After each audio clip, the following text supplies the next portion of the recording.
ലോക്സഭാ തെരഞ്ഞെടുപ്പിൽ മത്സരിക്കാനുള്ള സിപിഐ സ്ഥാനാർത്ഥി പട്ടികയായി സി ദിവാകരൻ തിരുവനന്തപുരത്തും ചിറ്റയം ഗോപകുമാർ മാവേലിക്കരയിലും രാജാജി മാത്യു തോമസ് തൃശൂരിലും പി സുനീർ വയനാട്ടിലും സ്ഥാനാർത്ഥികളാകും. തിരുവനന്തപുരത്ത് ചേർന്ന സിപിഐ നേതൃയോഗത്തിലാണ് തീരുമാനം. 7-8 തീയതികളിൽ ചേരുന്ന ദേശീയ എക്സിക്യൂട്ടീവിന് ശേഷമാകും ഔദ്യോഗിക പ്രഖ്യാപനങ്ങൾ ഉണ്ടാവുക.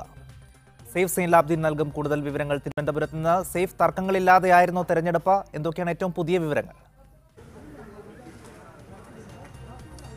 ജില്ലാ കൗൺസിലുകൾ നൽകിയ പട്ടികയിൽ നിന്ന് തന്നെ സ്ഥാനാർത്ഥിയെ തീരുമാനിച്ചിരിക്കുന്നു എന്നുള്ളതാണ് ഏറ്റവും പ്രധാനപ്പെട്ട കാര്യം. പുറത്തു നിന്ന് മറ്റൊരു പേര് വരികയോ ആ പേര് പരിഗണിക്കപ്പെടുകയോ ചെയ്തില്ല എന്നുള്ളതാണ് വളരെ പ്രധാനമായും ചൂണ്ടിക്കാട്ടേണ്ടത്. തിരുവനന്തപുരത്ത് 3 പേരുകളായിരുന്നു ജില്ലാ കൗൺസിൽ നൽകിയിരുന്നത്. സംസ്ഥാന secretary Kanam Rajendran, Nedumangad MLA C Divakaran, അതുപോലെ തന്നെ ജില്ലാ സെക്രട്ടറി GR അനിൽ. ഇതിൽ കാനം രാജേന്ദ്രൻ മത്സരിക്കാനില്ലെന്ന് രാവിലെ തന്നെ എക്സിക്യൂട്ടീവിൽ വ്യക്തമാക്കുകയും ചെയ്തു. സംസ്ഥാന നേതൃത്വവുമായി കഴിഞ്ഞ കുറേ കാലങ്ങളായി സ്വരച്ചേർച്ചയിലല്ലായിരുന്ന സി ദിവാകരന്റെ പേര് തിരുവനന്തപുരത്തേക്ക് പരിഗണിക്കപ്പെടുകയും അത് ഐകകണ്ഠേന തന്നെ സംസ്ഥാന എക്സിക്യൂട്ടീവിൽ സംസ്ഥാന കൗൺസിൽ അംഗീകരിക്കുകയും ചെയ്തിരിക്കുന്നു എന്നുള്ളതാണ് ഏറ്റവും പ്രധാനമായും ചൂണ്ടിക്കാട്ടേണ്ടത്. അതായത് നെടുമങ്ങാട് MLA സി ദിവാകരൻ തിരുവനന്തപുരം ലോക്സഭാ മണ്ഡലത്തിലെ LDFന്റെ സ്ഥാനാർത്ഥിയായി വരും എന്നുള്ളതാണ് ഏറ്റവും പ്രധാനപ്പെട്ട ഒരു കാര്യം.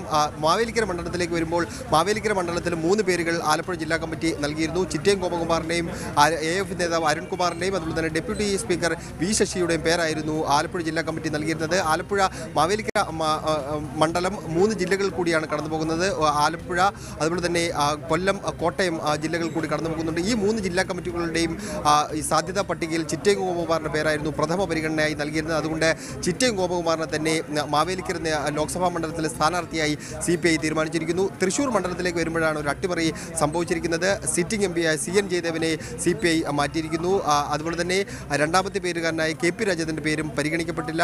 മൂന്നാമത്തെ പേരുകാരനായി പട്ടികയിൽ ഉൾപ്പെടുത്തിയിരുന്ന രാജാജി മാത്യു തോമസിനെ തൃശൂർ ലോക്സഭാ മണ്ഡലത്തിലെ സ്ഥാനാർത്ഥിയായി CPI തീരുമാനിച്ചിരിക്കുന്നു എന്നുള്ളതാണ് വളരെ പ്രധാനപ്പെട്ട ഒരു കാര്യം. വയനാട് മണ്ഡലത്തിലേക്ക് വരുമ്പോൾ വയനാട് മണ്ഡലത്തിലും 3 പേരുകളാണ് നൽകിയിരുന്നത്. PP സുനീർ, സത്യൻ മൊകേരി, CN ചന്ദ്രൻ എന്നീ പേരുകളാണ് നൽകിയിരുന്നത്. വയനാട് മണ്ഡലം, മലപ്പുറം, അതുപോലെ തന്നെ കോഴിക്കോട് ജില്ലകൾ കൂടി കടന്നു പോകുന്നുണ്ട്. അതുകൊണ്ട് ഈ ജില്ലകളിലെ ജില്ലാ കമ്മിറ്റികളോടുകൂടി അഭിപ്രായം പരിഗണിച്ചുകൊണ്ടാണ് PP സുനീറിനെ സ്ഥാനാർത്ഥിയാക്കാൻ വേണ്ടിയുള്ള തീരുമാനം CPIയുടെ സംസ്ഥാന നേതൃയോഗത്തിൽ ഉണ്ടായിരിക്കുന്നത്. വയനാട് ജില്ലാ കമ്മിറ്റിയും അതുപോലെ തന്നെ മലപ്പുറം ജില്ലാ കമ്മിറ്റി നൽകിയ പേരിൽ PP സുനീറിൻ്റെ പേര് ഉണ്ടായിരുന്നു. അങ്ങനെ CPIയുടെ 4 സ്ഥാനാർത്ഥികളുമായിരിക്കുന്നു. തിരുവനന്തപുരത്ത് സി ദിവാകരനും, മാവേലിക്കരയിൽ ചിറ്റയം ഗോപകുമാറും, തൃശൂരിൽ രാജാജി മാത്യു തോമസും, വയനാട്ടിൽ PP സുനീറും ലോക്സഭാ സ്ഥാനാർത്ഥികളായി CPIയുടെ സ്ഥാനാർത്ഥി പട്ടിക ആയിരിക്കുന്നു. 4 സീറ്റിലെയും സ്ഥാനാർത്ഥികളെ CPI തീരുമാനിച്ചു. ദേശീയ നേതൃത്വമായിരിക്കും ഔദ്യോഗികമായ പ്രഖ്യാപനം നടത്തുക. സേഫ് സൈൻലാബ്ദീൻ, തിരുവനന്തപുരം.